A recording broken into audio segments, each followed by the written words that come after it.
drive it in anger a bit now and see how we get on with the extra power.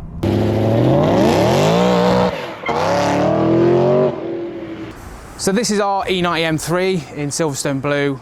It's been on the channel before. I think it was a long time ago when we were back in Ashby. We did stage 2 tuning on it and we did a few other little bits and bobs to it. Since then it's had quite a bit of a transformation. I won't go too deep into it, but we've had some suspension mods. But the main thing that we've done is we've put a Harrop supercharger kit on. So as you can see, we've bolted a Harrop supercharger kit to it. The kit came off a car already. It's a second-hand kit. It was on a 1 Series and then it was put on an M3 Touring, and now it's been shoehorned into this. The setup that it's running, so it's not quite a standard off-the-shelf Harrop setup. It's got syvecs ECU on there, and it did have 1,100cc injectors, I believe. We've since downsized the injectors a bit because they were a bit overkill and it was struggling with stuff like idling, and it was more for top end. So we've got some Porsche 911 turbo injectors on there now, and that's ironed out that issue. The running and everything of the engine is really good. The power's good, the torque's good. We are struggling with a few things which you'll see in a minute. So yeah, let's take it out for a drive and see what we think.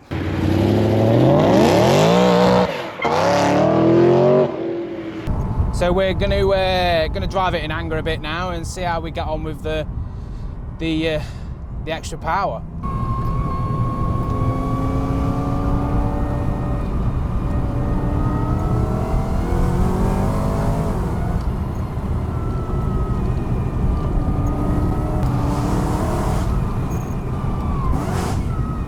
There you go, there's the plane up on the downshift.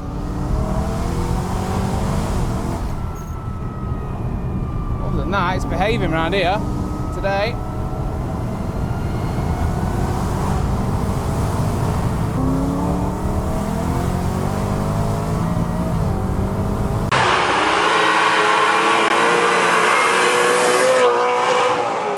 So the car works brilliantly when it wants to work.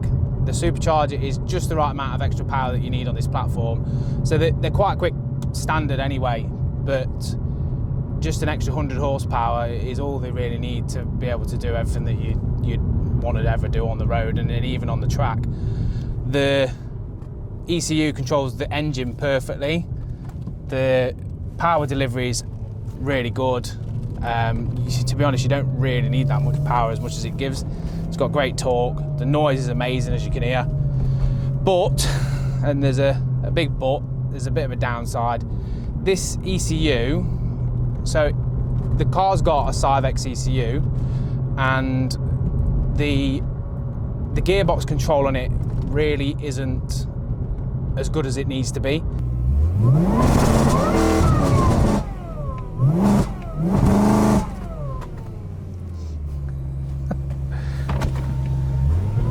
That's a f***ing gearbox playing up straight away. When you're on it, it works 80% of the time. So it will upshift relatively normally when you're flat out. And downshifting, there's a bit of a delay, like it'll blip still, but there's a little bit of a delay like as the clutch is coming out. So it just feels dead jerky in comparison to normal, like what the stock ECU would be like. The driving around town and the drivability of it at low speed is just awful, and it's been back and forth like twice now trying to get it all sorted, and there's a few people that said they could sort it. There's a few people that said that they can't sort it because it's not possible, and I think instead of me trying to find a new mapper every month, I'm just going to revert back to the stock ECU. So with the stock ECU, what I'll need to buy on top of the syvecs, well, basically what the syvecs controls already, the stock ECU uses a separate bypass controller. So we're going to have to buy the bypass controller from Harrop because we've not got that. It didn't come with a kit. And also the stock ECU needs mapping by BPM Sport, which is a company in California, and they do all the tunes for Harrop as like a OEM bolt-on, bolt-off kit. So we'll get a tune from BPM and we'll get a bypass valve controller and a new bypass valve.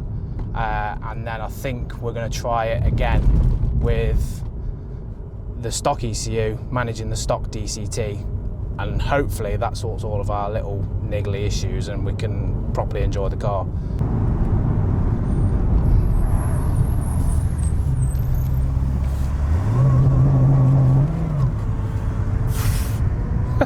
Did you get that? Yeah. You know, this is what I mean.